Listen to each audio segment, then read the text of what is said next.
So you can class addiction in 5 categories. You have an A, a B, a C, D, and an E. And I bet you have 3 E's. E2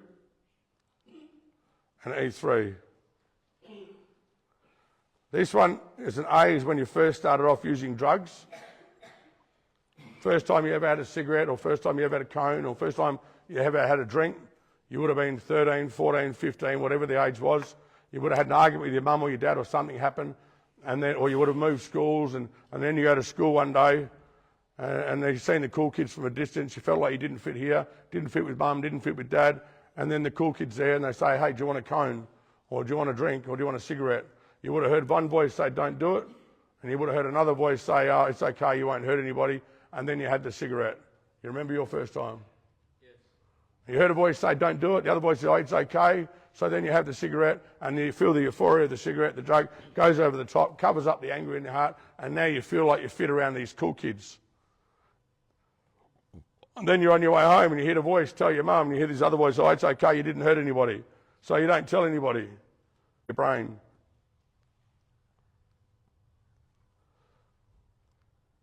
There's the seed. So there's a dark,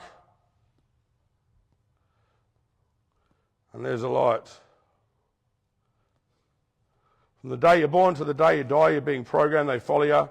They want to get inside you to operate through you. You smoke the throat. This one says, don't do it.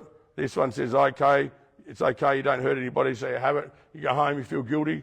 You hear this voice tell your mum. You hear this voice, oh, it's okay, I didn't hurt anybody, so you don't say anything, you keep it in the... That's an A. But you feel convicted that what you just did is not okay. But this one says, it made you feel good. You feel like you fit amongst these fellas. You remember your first time, don't you? You remember it? Yes. And then you go home and you tiptoe around and you're feeling convicted. The light says, hey, you shouldn't have done that. Tell your mum. And the other one says, nah. And then so you go to school 2 days later, you didn't get caught. And then the cool kids again, they say, hey, do you want a cone? One voice says, don't do it, you're mad. And this time, the second time, he says, oh, it's okay, you didn't hurt anybody, remember? So your brain checks for the first time, and you think, yeah, I didn't hurt anybody. Who remembers your second time? You remember your second time? Yeah. And so that's when you become a B. Did you hurt anybody? Yes. Who? Yourself. Well, you don't want to admit it because it felt good. You know, Dad ran off with a babysitter, Mum ran off with another man. We tried to stay with Mum, that didn't work. Tried to stay with Dad, that didn't work. Dad loves his new missus more than he loves you. Who are you? She's a stepmum. And you don't fit with Dad, don't fit with Mum. And now these cool kids, you feel like you fit around with them, and they're all just as busted and broken as what you are. But they're doing stuff you've never done before. If a person believes a lie, which is a lie, that lie becomes their truth. All of a sudden that seed, the A, it sprouts. And what sprouts with the lie is deceit. It's lies. What else? What else? Guilt. Shame. You just keep it in the dark. Nobody knows, but you keep it in the dark. A C and a D is where the trees just kept growing and growing and growing, and you just don't hear this one anymore. Because he says, well, if you're not going to listen, I'm not going to speak. And you go from 2 beers a day to 3, 3 to 6, 6 to 12, and then you're carting them out the bin in the night time and you put them in there and you hear the jingle and you feel bad, or you spread them up in different bins. I see in a day, you're just on a train, you're going 100 mile an hour, no doors, no stops, no conductors. You're having a good time, you're going to parties, you're doing, and it goes from a Friday, Saturday, Sunday to a Friday, Saturday, Sunday, Monday, Friday, Saturday, Sunday, Monday, Tuesday, and you're on a train going 100 mile an hour. That's a C and a D. And it's when it hits the brick wall and ends in a big finale. You know you're going to hit that wall, and then all of a sudden you hit the brick wall, and then you ring up your mum or your dad. By then you've moved out, you've grown a few years. Mum, Dad, I'll do whatever it takes to change my life. And so they put on their Wonder Woman outfit and the frilly knickers, and they're going out and they're rescued, and they bring you home, and you sleep for 1 day, 2 days, 3 days, 4, 5 days, 6 days, 7 days more. When you hit the brick wall, your brain went to these options. Straight back to Mum. Mum, as she's going out to get you, she hears this voice, don't do it, you're mad. Oh, but I can't, it's my son. Oh, but I can't, it's my daughter. So she takes you home, and you sleep for 3 days, And all she's done is rested you and taken you back to here, back to a C. After 3 days sleep, she's rested you back to here. You just say, Mum, I just got to drop the phone off at the road. I'll be back in a sec. And you go get on and you do what you've done. And we sing that song, Here We Go Around the Mulberry Bush. And then all of a sudden you're on that train again and you go back and you hit the wall. And then you, Mum again, Mum again, Mum again. Then Mum can't do it anymore. And then Dad's turn. I can't do it, you do it. And then Grandma's turn.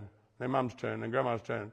And then you're going from 16, 18, 19 to 20, 20 to 39. You've got 3 kids, 2 missuses. And eventually there's all gone. And then that's an E. So there's different types of E's. But when you hit the brick wall, they take you to a doctor. This is the E we take in here. But they take you to a doctor, the doctor being you being an addict. You know how to tell every doctor what they want to hear to get what you want. You get the Valium or you get the Xanax. You start with 1 Valium, 1 goes to 2, 2 goes to 4. You get the kick and the chemical, and you go from an illegal drug to a legal drug. You don't really want to change. You've still got some of these options available to you. You're not going to go into rehab. It's okay, I'm not hurting your body.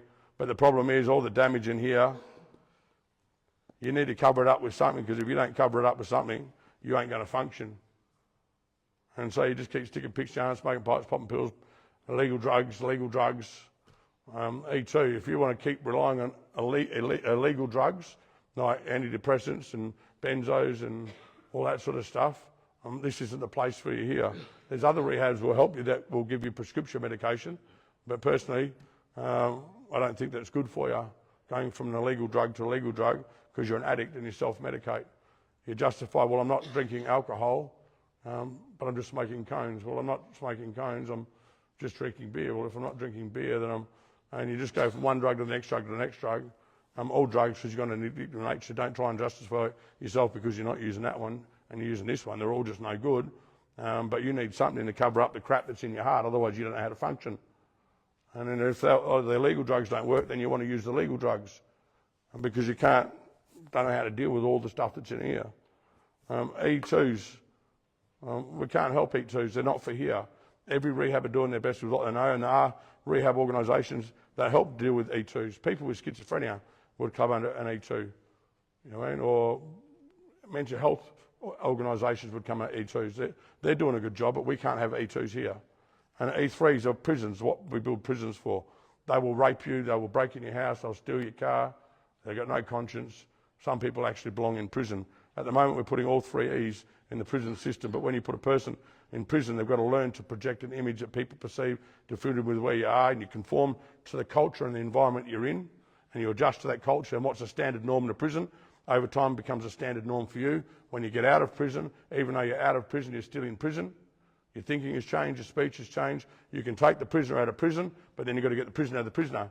That's why the culture here at Shalom, this square, is like it is, because you're going to live in this environment for 1 month, 6 months, 12 months, and we want your thinking to be good. We want you to be honest and kind and tell the truth and learn all that sort of stuff. And that's why the culture here is really important, because it's part of the rehabilitation, reintegration and re-socialisation aspect of the program.